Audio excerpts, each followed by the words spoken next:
For Lisa Hoffman, strapping on a bike helmet is old hat, and that, she says, is why she's still here. A rollerblader cut me off while biking. I braked really quick. I flipped over my bike. Lisa's head hit the ground hard. I noticed my bike helmet cracked.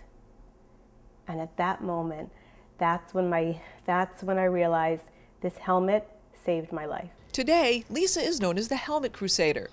Whether you ride on the main streets or like to hit the back roads, helmets are an essential accessory. According to the Consumer Product Safety Commission, wearing one can reduce the risk of injury by up to 85%.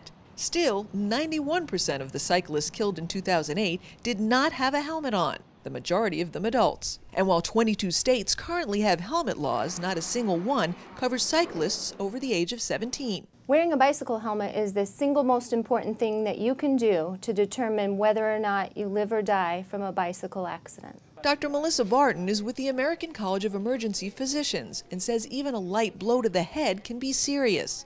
Possible injuries range from bruising, broken bones and lacerations to concussions and more. We see all types of brain injuries and internal bleeding in the brain. Dr. Barton says that as we age, we need to be particularly careful. Our brains begin to shrink as young as 30. The space between the skull and the brain gets larger, and that empty space has very tiny blood vessels. So riding a bike without a helmet and hitting your head can cause those little tiny blood vessels to tear. Cyclist Jeff Kaplan considers himself lucky. As a young adult, he tumbled onto train tracks, no helmet. Thankfully, he only needed stitches. Before I had my accident, I absolutely never wore a bike helmet.